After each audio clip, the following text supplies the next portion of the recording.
Ce message vous est présenté par l'Assemblée chrétienne Le Tabernacle. www.letabernacle.net. Ça fait plusieurs semaines que le Saint-Esprit parle à l'Église.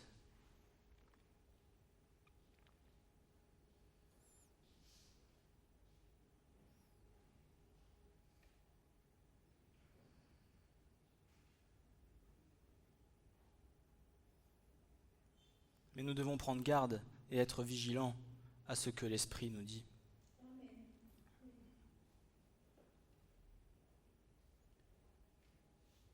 Vigilants afin de ne pas être surpris des choses qui vont arriver. Vigilants afin de nous conduire selon la droiture et selon la volonté de la parole.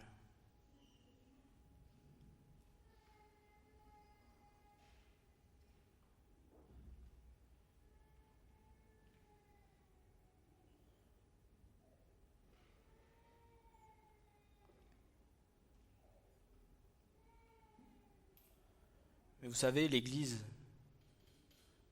nous avons un rôle à jouer dans cette fin des temps.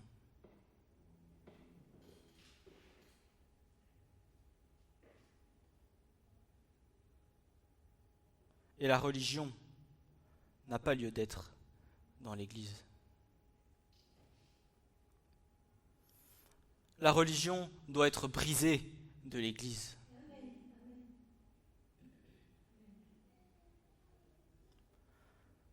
La foi n'est pas une religion. La foi, elle se vit.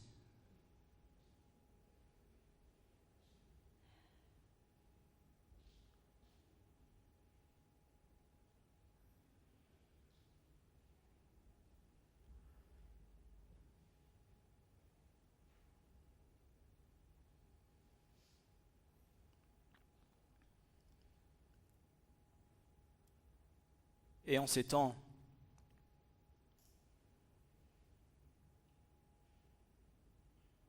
ce que je crois, c'est que Satan rigole de l'Église.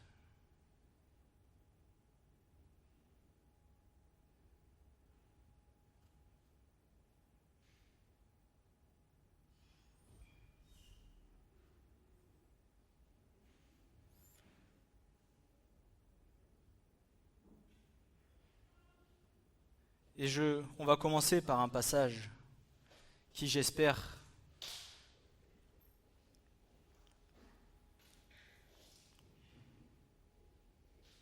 nous fera comprendre certaines choses et quel est en partie le rôle de l'Église et ce pourquoi elle est là. Parce que nous ne sommes pas là en vain. L'Église qui est sortie et née du corps de Christ par l'eau et par le sang de Christ a un rôle à jouer dans cette fin des temps.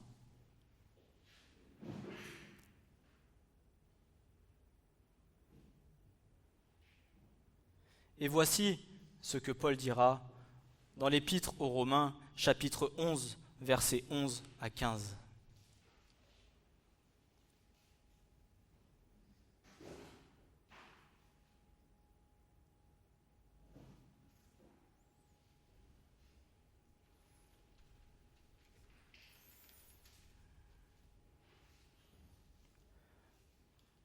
Je dis donc, ont-ils bronché afin qu'ils tombassent, qu'ainsi n'advienne.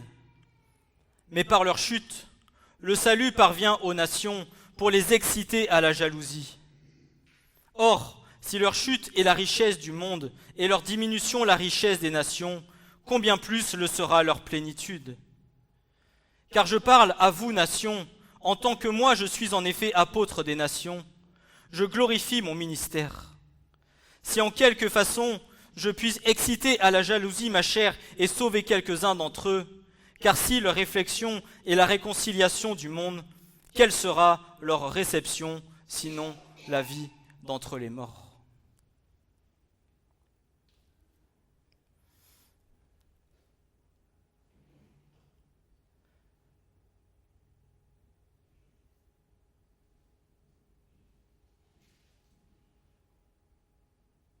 Est-ce que vous avez conscience que nous avons pour partie le rôle d'exciter le peuple de Dieu. D'exciter à la jalousie le peuple de Dieu. Parce que nous, par la grâce de Dieu, nous avons eu la révélation du Saint-Esprit. Parce que nous, par la grâce de Dieu, nous avons tout reçu.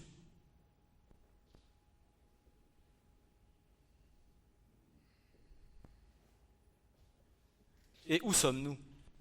Et que faisons-nous?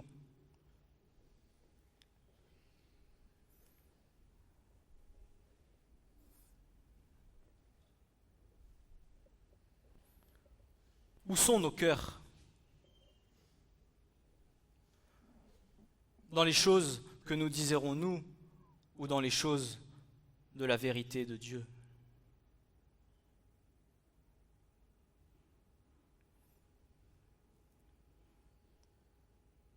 Sur le chemin que nous avons de suivre nous ou sur le chemin que l'Éternel Dieu nous a demandé de suivre?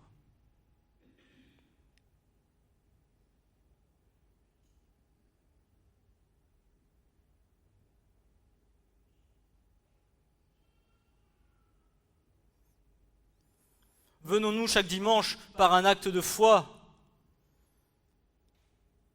pour participer à l'œuvre de Dieu et recevoir de la part de l'Éternel, ou venons-nous chaque dimanche parce que c'est un rendez-vous que nous avons auquel nous devons être présents, pas plus, pas moins?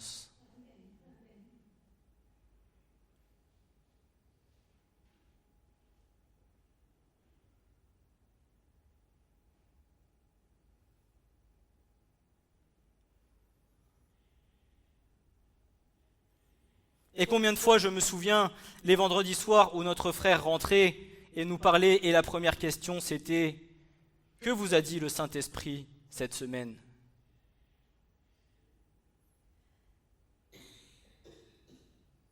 Et parfois dans ma tête je me disais « Mais Seigneur, le Saint-Esprit ne peut pas tout le temps parler.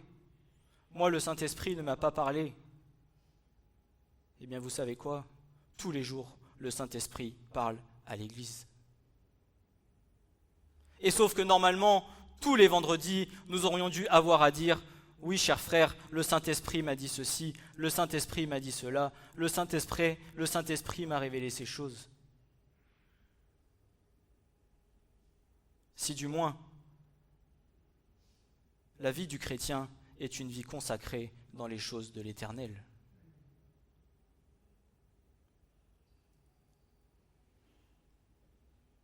Le Saint-Esprit ne parle pas à tous les coins de rue. Le Saint-Esprit parle dans un rendez-vous divin que nous avons avec lui. Mais ce rendez-vous divin, tous les jours, le Saint-Esprit nous le demande. C'est comme pour ceux qui tous les mois ont un petit rendez-vous avec la manucure ou avec le coiffeur. Tous les jours, le Seigneur nous donne un rendez-vous divin avec lui. Et les vases d'argile que nous sommes, le Seigneur attend qu'ils débordent.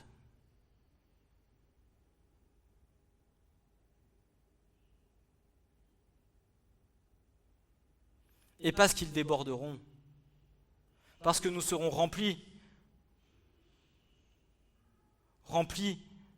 du Saint-Esprit, remplis de ce qu'il nous dit, remplis de sa connaissance, remplis de ses révélations, remplis des choses cachées, alors nous viendrons être utiles et attiser le peuple de Dieu à la jalousie.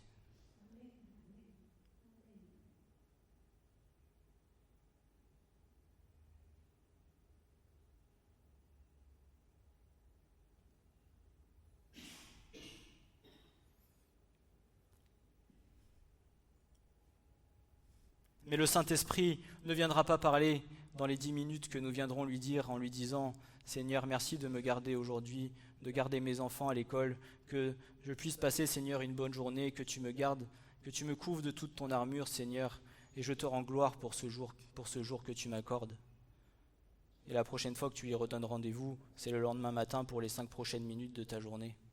Si encore tu lui donnes rendez-vous 5 minutes.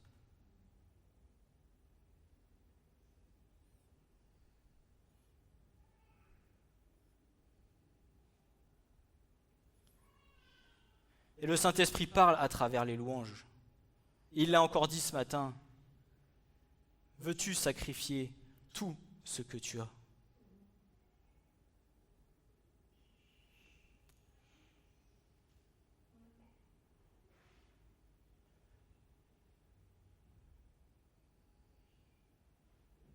Il le sait que c'est difficile, il le sait que c'est pas facile, mais ce qu'il regardera, c'est au désir de ton cœur.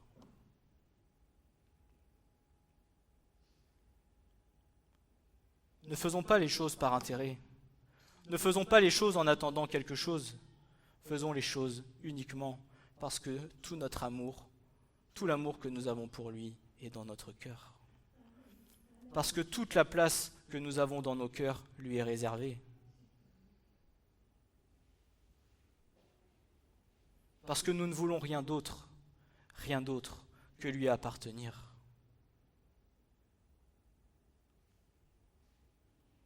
Et il le dit par sa parole, je ne jetterai pas mes perles au pourceau. Mais toutes les choses cachées seront révélées à ceux qui l'aiment. L'amour pour l'Éternel. Pas un amour approximatif, un amour entier, comme lui a donné son Fils et a sacrifié son Fils unique pour nous, pour qu'aujourd'hui nous soyons là et que nous ayons la vie éternelle.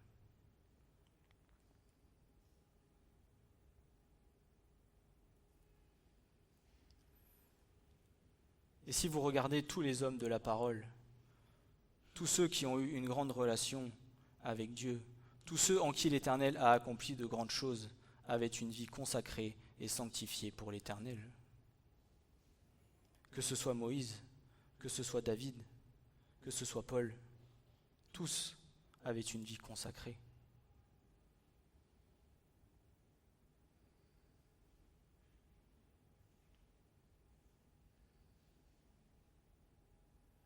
Et l'Église, aujourd'hui, est en grande partie, pour beaucoup, religieuse.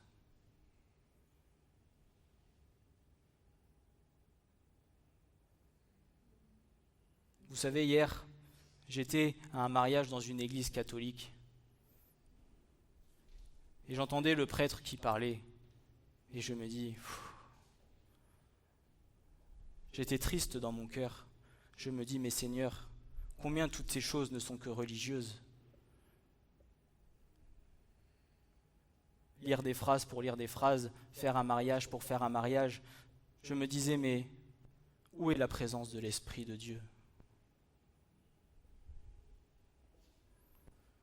Je ne juge pas du tout l'Église catholique, ce n'est pas un jugement. Parce que vous savez, il y a parfois certains catholiques qui ont bien plus la foi que d'autres chrétiens.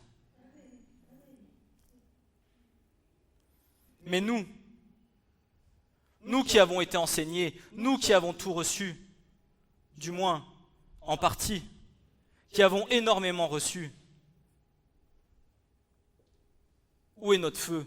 Où est notre flamme ? Où est notre ardeur ? Où est notre profond désir ? Où est notre joie ? Où est notre foi ?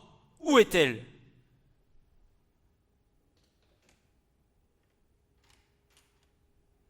Où est-elle ?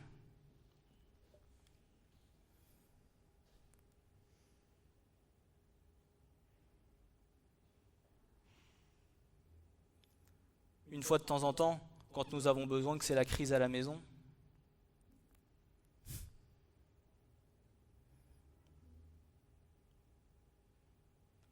mais vous savez, vendredi soir, je me faisais cette réflexion où je me disais, en fait, Seigneur, parfois, nous se prenons bien comme un Dieu tiroir.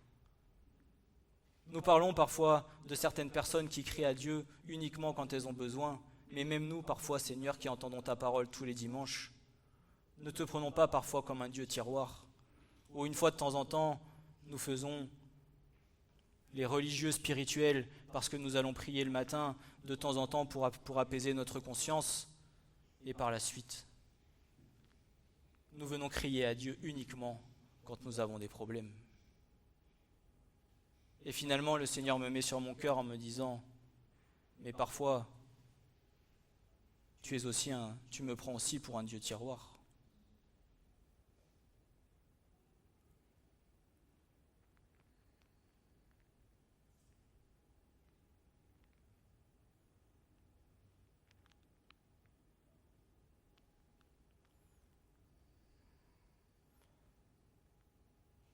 Bien souvent, le Saint-Esprit nous donne d'analyser notre vie, notre marche et notre façon d'être avec lui.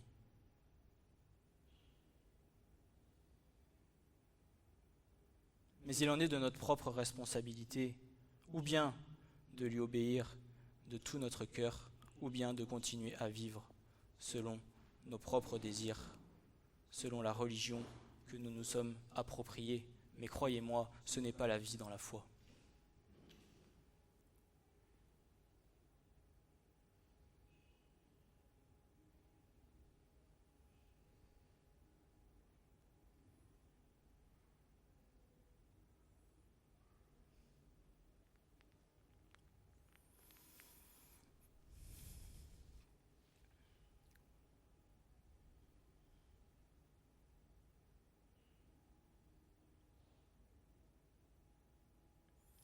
L'un des objectifs premiers de l'Église de Christ, né de l'eau et du sang, de son côté percé du Messie d'Israël, devrait être d'exciter Israël à la jalousie, comme Paul le dit. Car ce sont les racines elles-mêmes qui nous portent et non l'inverse. Exciter Israël à la jalousie afin que toute la volonté de Dieu s'accomplisse et que la manifestation puissante de l'Esprit se révèle en elle à travers le feu du Saint-Esprit qui se manifeste en chacun de ses membres, devrait être la volonté du cœur de tous aujourd'hui, afin que certains du peuple de Dieu se tournent vers son Messie qu'ils attendent. Le salut de Christ et les privilèges qui se rattachent à son royaume, qui se sont manifestés dans notre vie, devraient et doivent susciter chez les enfants d'Israël le désir de recevoir les mêmes bénédictions. Seulement, par sa tiédeur et sa religiosité, l'Église a perdu toute l'essence même de ce pourquoi elle a été envoyée et ce pourquoi elle est là aujourd'hui. Le prophète Ésaïe, chapitre 49, versets 5 à 6.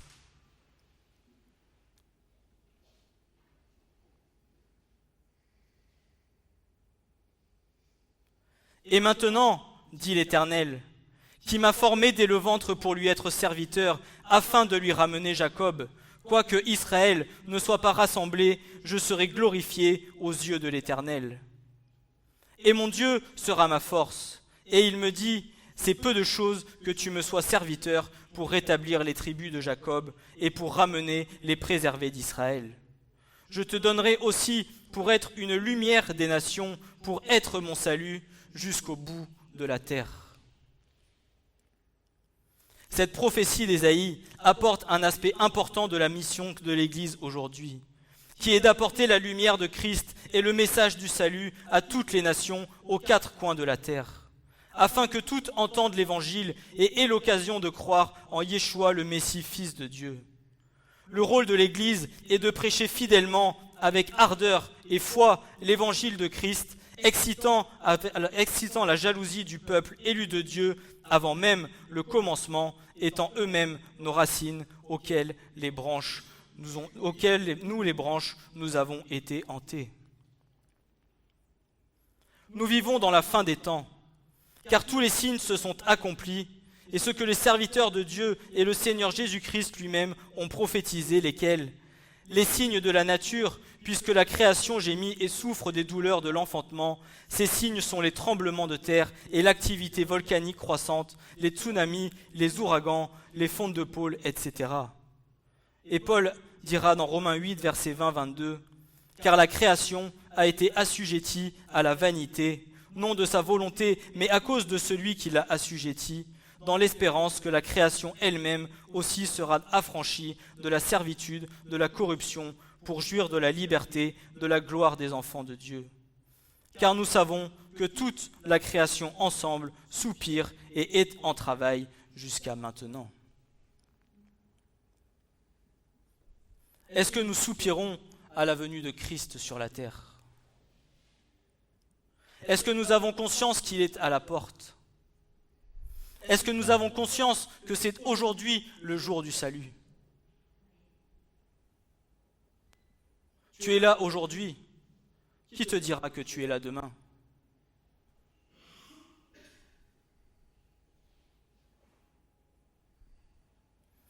Et je partageais l'autre jour où ces derniers temps, nous avons eu autour de nous pas mal de décès de personnes très jeunes. Et je me dis dans ma tête, Mais en fait, Seigneur, suis-je prêt à mon salut? Peut-être pour ma vie, est-ce demain le jour de mon salut? Nul ne connaît ni le jour ni l'heure. Pas forcément que de la venue du Messie, mais aussi du jour et de l'heure auquel le Seigneur aura choisi de te reprendre.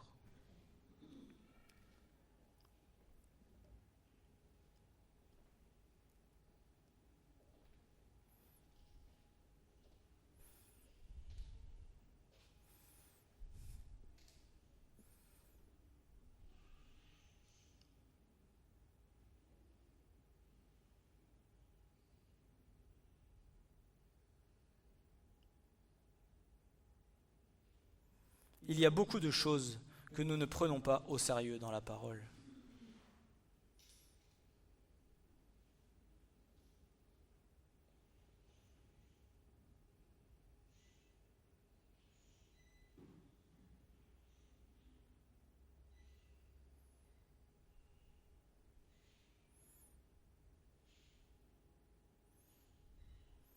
Et des signes, il y en a et il y en a.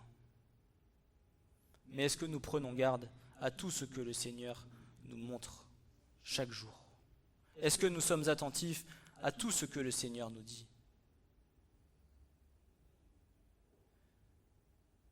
Et je vais vous dire, parfois même, c'est à travers la bouche de quelqu'un du monde que le Seigneur va te parler. C'est à travers la bouche de quelqu'un du monde que le Seigneur va avertir ton cœur.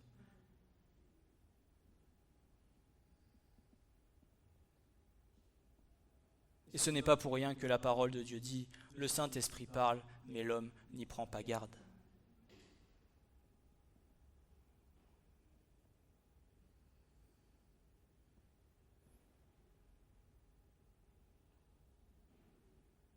Et je me parle aussi à moi dans ce message, bien évidemment.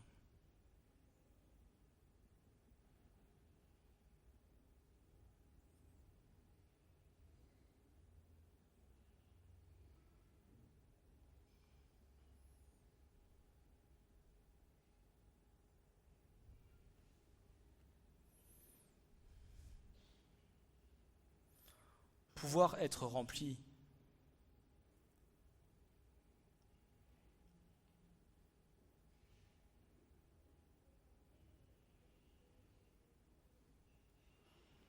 demande d'être obéissant, demande d'être sensible à l'Esprit de Dieu, demande d'être sensible à la parole de l'Éternel.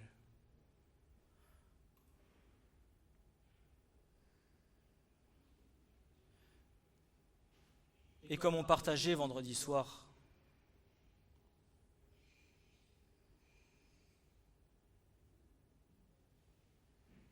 lorsque le Seigneur nous demande d'être remplis de sa présence, c'est être rempli de l'onction royale.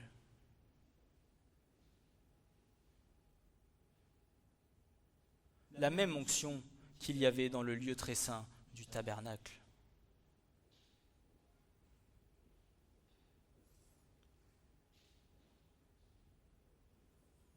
L'onction qui peut venir à te faire tomber raide dans la présence de Dieu.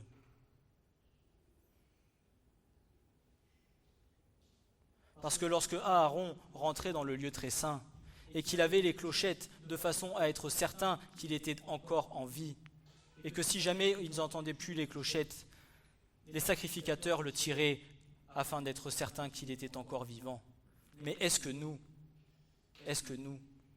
avons déjà vécu cela dans la présence de Dieu?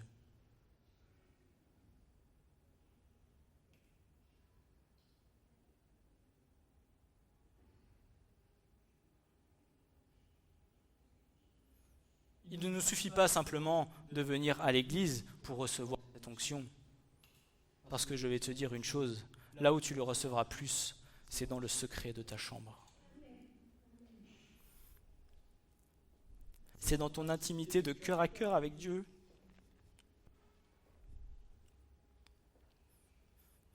Mais ce n'est pas Dieu qui viendra à toi pour que tu l'aies, c'est à toi et à moi de la chercher.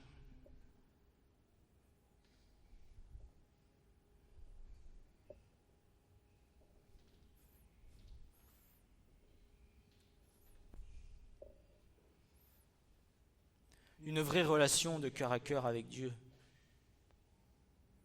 C'est un travail permanent et continuel, journalier.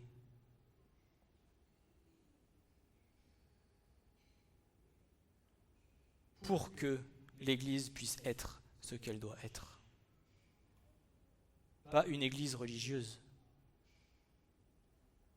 pas une Église sans vie, une Église puissante.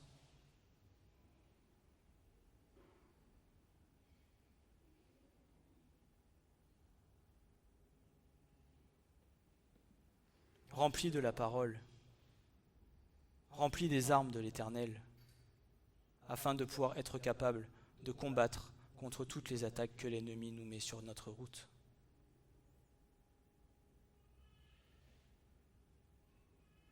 Et afin que, toi comme moi, nous puissions avoir l'autorité pour prendre autorité sur les choses de l'ennemi. Parce que si nous ne sommes pas armés et que nous venons à vouloir prendre autorité,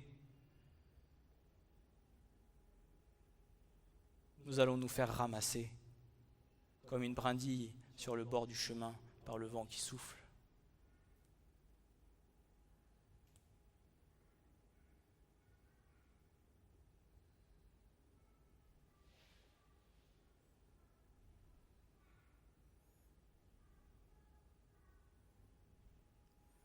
Et un conseil qu'un jour mon frère et ma sœur nous avaient donné, et je vous le redonne, peut-être l'avez-vous déjà entendu, le jour où vous voulez prendre et combattre contre l'ennemi, si vous voulez rentrer dans un combat spirituel contre les choses de l'ennemi, assurez-vous d'être droit dans vos vies, d'être droit dans vos cœurs et de ne rien avoir à vous reprocher.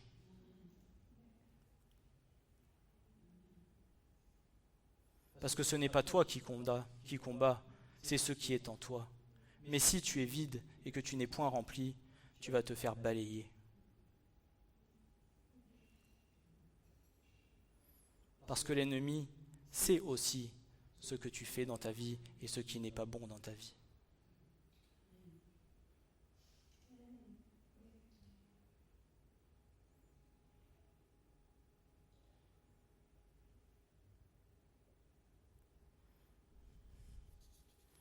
Et pourtant, nous avons tout reçu de la part de Dieu.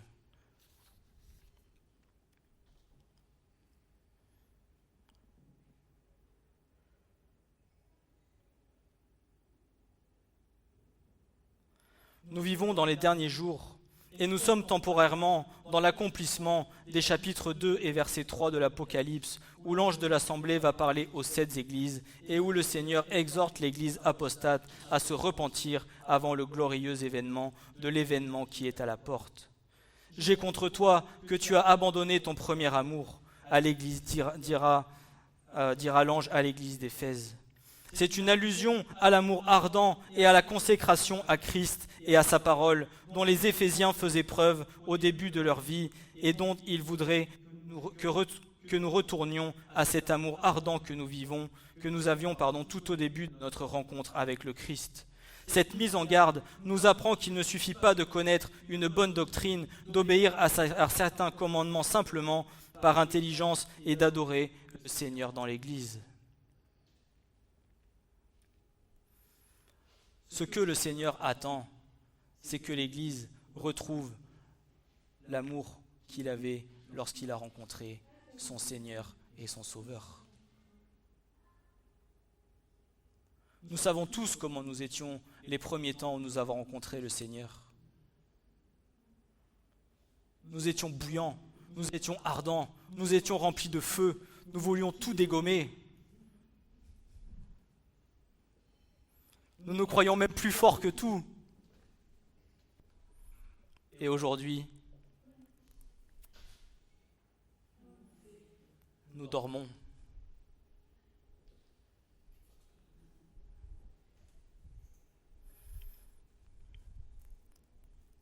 Et pourquoi la parole de Dieu dit d'entretenir chaque jour le feu qu'il a établi dans nos cœurs? Pourquoi ? Parce que c'est le Saint-Esprit qui souffle sur la braise et qui ravive la flamme de nos cœurs. Mais si nous ne venons pas à rechercher ce Saint-Esprit, à rechercher sa présence, à rechercher cette onction, alors le feu, petit à petit, s'éteint. Ou du moins, parce que la parole de Dieu dit qu'il n'éteindra jamais le feu qu'il a allumé, mais du moins le feu est beaucoup moins ardent que ce qu'il était au premier jour de notre rencontre.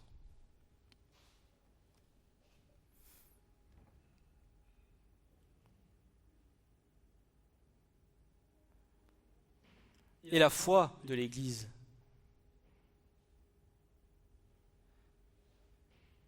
c'est ce que le Seigneur attend de nous, une foi ardente, une foi sans peur, une foi sans crainte, une foi remplie de confiance et de paix avec lui.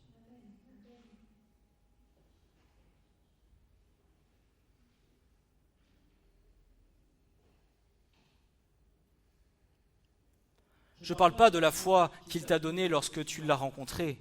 Je te parle de la foi quotidienne, de la foi qui va t'engager avec lui, de la foi qui va venir t'aider à combattre. Pourquoi ? Parce que ce que tu lui accordes, c'est une confiance totale. La confiance en ton Seigneur, la confiance en ton Sauveur. C'est cette foi-là qu'il veut. Un abandon total sur nos vies, pour nous, pour nos enfants.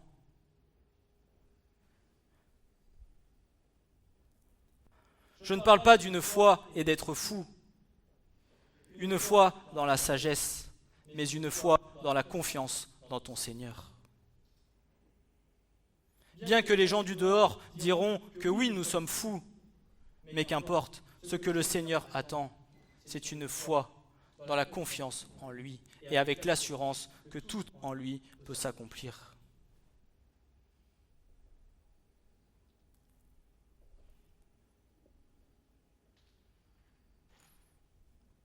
Et où est la foi de l'Église aujourd'hui ?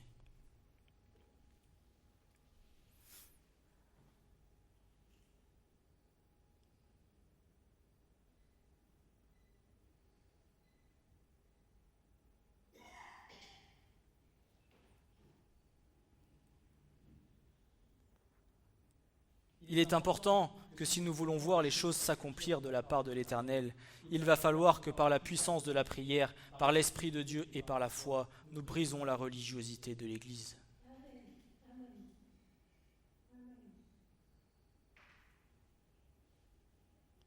Je parle avec un grand E, bien évidemment. Mais vous savez, parfois, cela nous concerne un peu.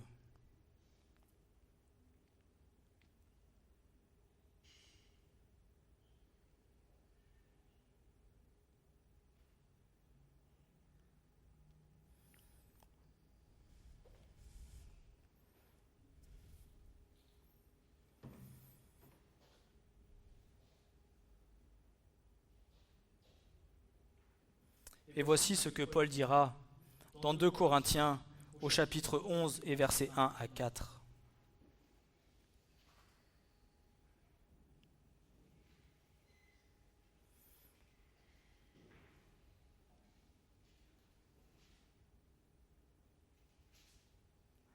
Je voudrais que vous supportassiez un peu ma folie, mais aussi supportez-moi. Car je suis jaloux à votre égard d'une jalousie de Dieu, car je vous ai fiancé à un seul mari, pour vous présenter au Christ comme une vierge chaste. Mais je crains qu'en quelque manière, comme le serpent séduit Ève par sa ruse, ainsi vos pensées ne soient corrompues et détournées de la simplicité quant au Christ. Car si celui qui vient prêche un autre Jésus que nous n'avons pas prêché, ou que vous receviez un esprit différent que vous n'avez pas reçu, ou un évangile différent que vous n'avez pas reçu, vous pourriez bien le supporter. Avant tout, l'Église doit éprouver un amour profond pour Jésus et pour toute sa parole. L'amour sincère pour lui suscite une consécration sans partage ni compromis, une vie pure et un profond attachement à la vérité. Jésus retranchera son royaume toute assemblée ou église qui ne se repent pas de l'attiédissement à la fois de son amour, mais aussi de son obéissance envers le Messie qui vient.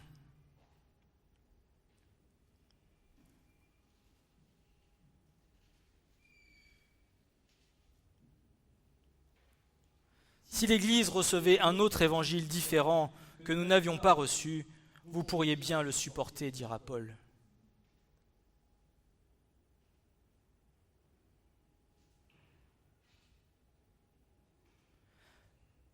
Parce qu'il faut que nous comprenions que la parole de Dieu, c'est la vie. Et que en cette fin des temps, beaucoup viendront et nous séduiront par la parole, avec une demi-vérité et un demi-mensonge.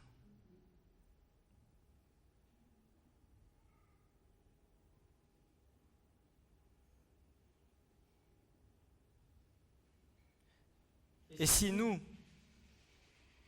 qui avons reçu la parole de Dieu, nous ne sommes pas attentifs et que nous ne venons pas sonder les Écritures dans tout ce qui est dit, que nous ne sommes pas comme les Béréens qui viennent sonder toutes les Écritures de ce qui est annoncé, alors nous aurons vite fait d'être séduits par l'ennemi. Et ces choses ont déjà commencé. Ce ne sont pas des choses qui vont arriver, ce sont des choses qui ont déjà commencé depuis même le moment où Christ a été crucifié à la croix.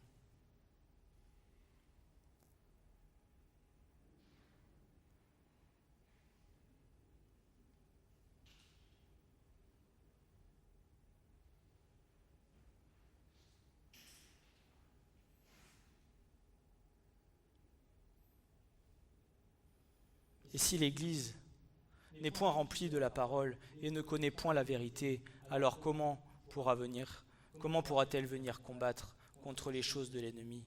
Parce que lui, au contraire, connaît la parole. Il sait la détourner, mais il connaît la parole.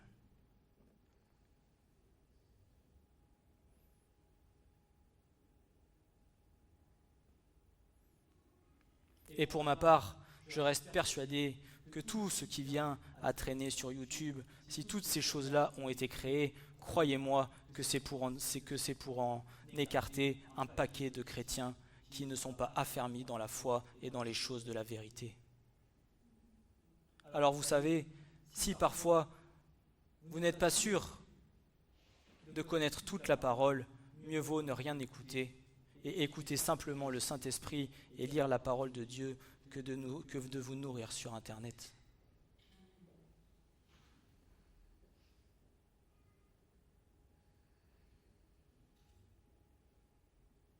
Et d'autant plus que nous ne connaissons pas forcément la vie de ces gens qui annoncent la parole.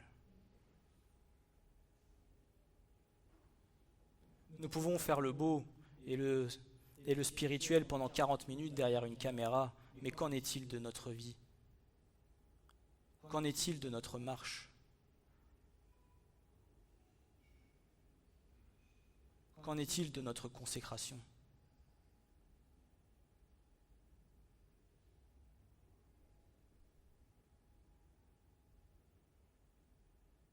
Bien que nous entendions un autre évangile, nous pourrions l'écouter.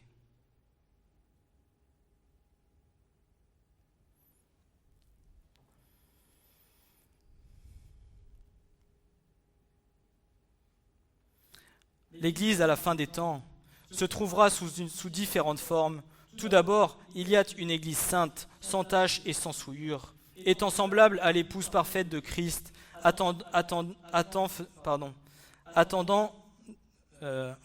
l'épouse parfaite que Christ attend, faisant référence aux 5 vierges sages et aux serviteurs fidèles et prudents, comme il est décrit dans Matthieu 24, versets 45 et 46, et aux serviteurs veillants de Luc. Dans un second temps, il y a l'Église endormie, une Église apostate qui correspond aux vierges folles et insensées, aux mauvais serviteurs de Matthieu 24, versets 48 à 51, et à l'infidèle serviteur de Luc 12, versets 45 à 48. Ainsi qu'aux églises d'Éphèse, de Pergame, de Thyatire, de Sardes, et enfin, pour finir, celle de notre ère, la dernière, Laodicée. Le Seigneur a laissé des instructions spécifiques pour l'Église de la fin des temps, celle qui verrait les prophéties finales s'accomplir. Et cette Église, c'est nous. Ces instructions ont pour objectif de la préparer pour l'enlèvement, afin qu'elle veille et que personne ne prenne sa couronne. Parce que tu as gardé la parole de ma patience, moi aussi je te garderai de l'heure de l'épreuve qui va venir sur la terre habitée tout entière pour éprouver ceux qui habitent sur la terre.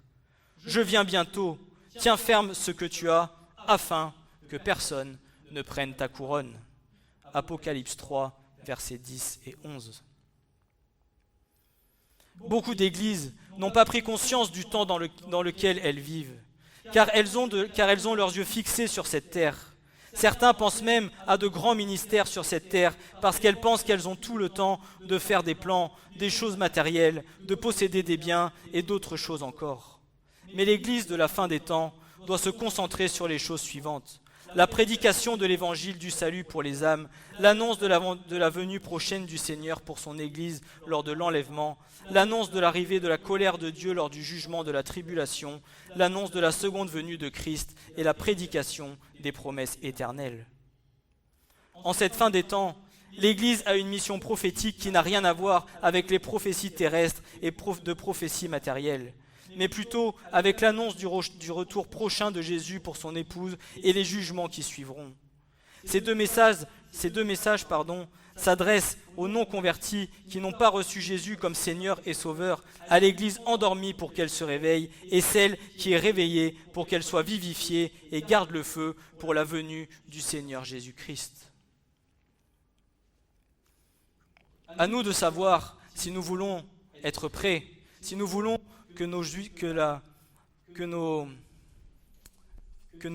soyons remplis d'huile, ou bien que nous soyons vides.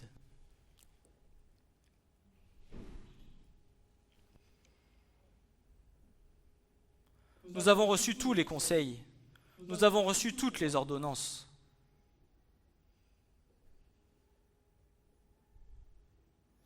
Il en va de savoir à nous ce que nous voulons faire.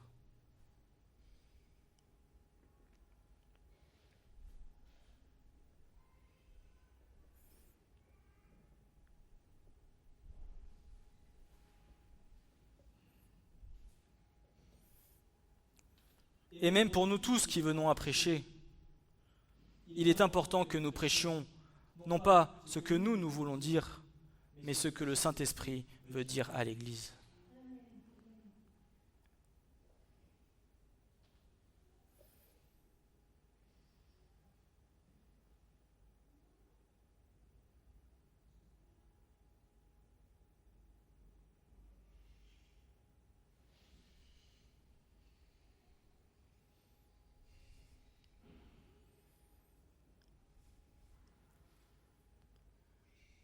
Nous avons bien souvent tendance à avoir les yeux fixés sur les choses du monde, sur les choses de notre besoin quotidien, de notre petit besoin matériel, plutôt que sur le royaume de Dieu et de ceux dont le royaume de Dieu a besoin.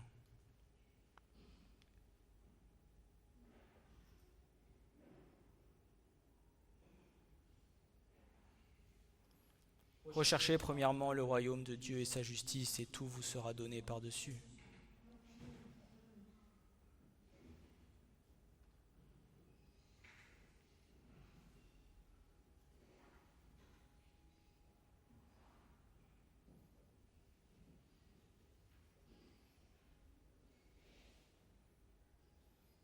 Et plutôt que de demander « Seigneur, donne-moi ci ou donne-moi ça »,« Seigneur, j'aimerais ci, j'aimerais ça », « Seigneur, pour ma vie, quelle est ta volonté ?»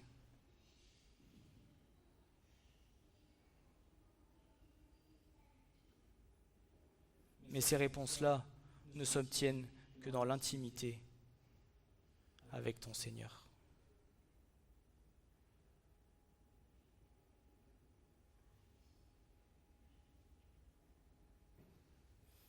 Et si nous faisons de l'Église une Église religieuse, alors nous pourrons toujours demander, ces réponses ne viendront jamais.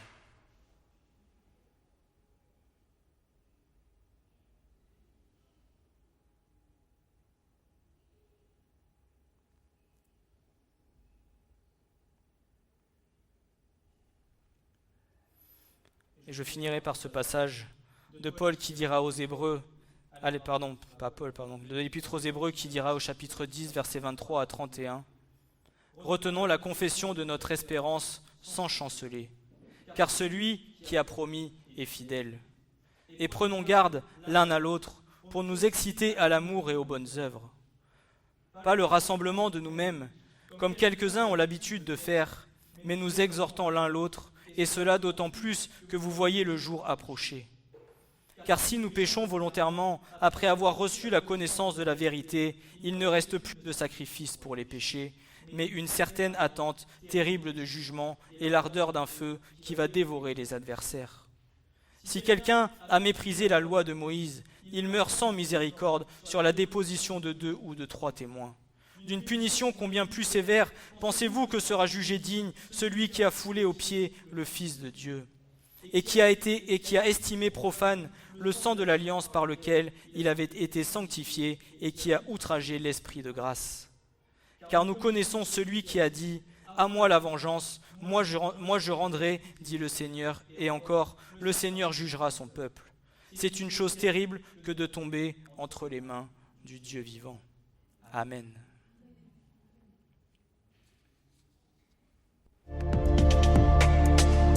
Ce message vous a été présenté par l'Assemblée chrétienne Le Tabernacle.